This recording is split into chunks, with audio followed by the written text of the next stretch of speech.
Hey everyone, it's Brie again, and today I'm going to talk about the reasons why you're better off using reusable products as opposed to disposable menstrual products.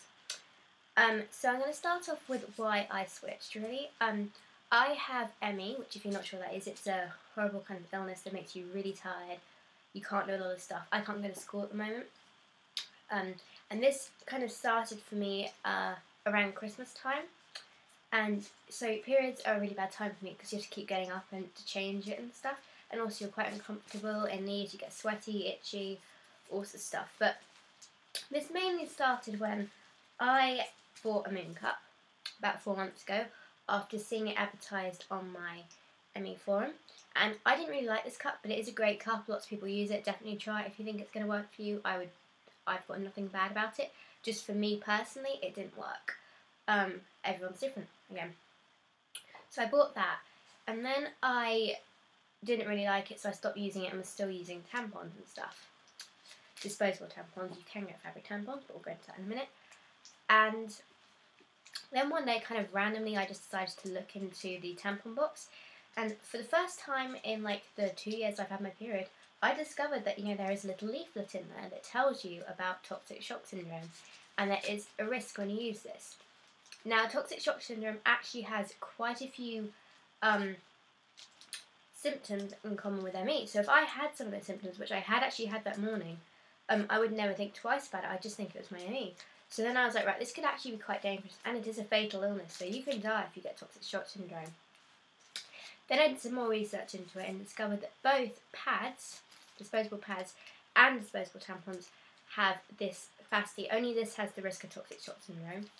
But this still has the horrible chemicals in it. And the worst one in here is something called dioxin. Dioxin is produced because to get literally a solid piece of wood into looking like this, which is what it's made of, it's called pulp or something. And the way you get it white, as you can see, really white, is to bleach it. There's no other way to do it, you have to bleach it. And they bleach it using a chlorine-based gas. If you're in America, you have no laws against this. It's not banned or anything. In the UK, we do have some rules against it, but the companies still policy themselves, so there's no legal thing they have to follow for this. But dioxin is produced as a kind of side product, a byproduct of the bleaching process with the chlorine gas, and it is listed by the SAP in the US as the most toxic of all cancer-causing chemicals.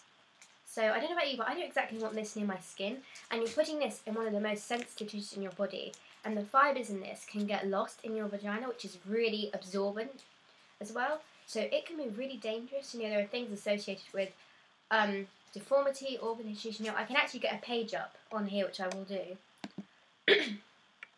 And I will tell you a little about it. So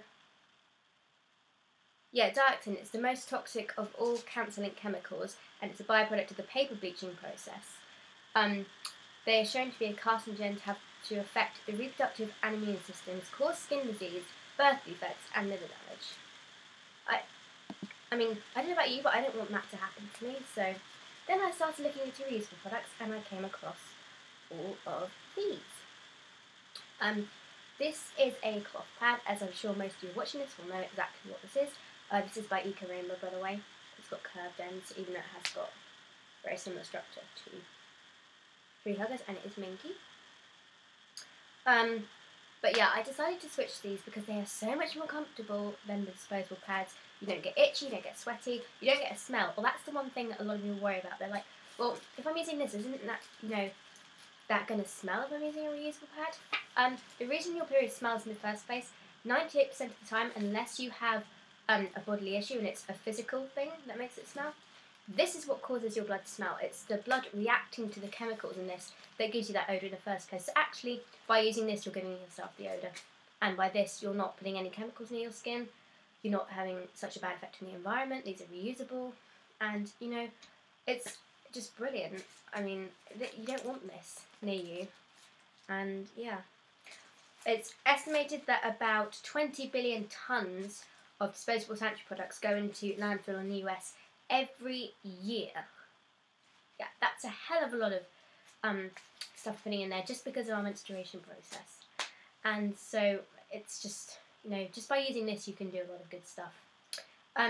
However, some people don't like using pads, and, you know, they want to use tampons because they're more, you know, convenient, and you don't feel like you're sitting in a puddle.